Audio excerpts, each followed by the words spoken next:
Hao viongozi wetu wameshindwa kufanya Mkenya aonekane ako sawa. Sasa wako hapo wanatufanya tuonekane hatuelewani. Bwana, hapa Nairobi tunakula hiyo mandizi mnatusiana juu ya gari. Tunakula miwe inatoka Vihiga, tunakula coconut iko hapa saa hii jioni, ama niende nikamnayo. Hatuelewani aje kikabila. Nyinyi wanasiasa nyinyi, tunawaangalia, tuna wakati yenu inakuja. Wacha vile mnajifanya saizi eti nyinyi ndio wanoma, eti sasa mwenye ako na do ndio. Bana, you should learn from all those goons. Hao watu mnatumia, wasikize vizuri. Nimesikia mmewaita sangwenya. Sikiza hao vile wanasema, wanaenda mahali pesa iko. Wao ndo watatuonyesha mahali mtakuwa wakati tutakuwa tunakaa.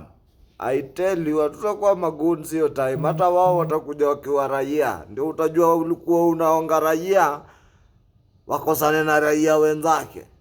Nyinyi kama mtaozea ndani, mtakufa kabla hiyo wakati. Tutawamaliza kabla tufike 2027.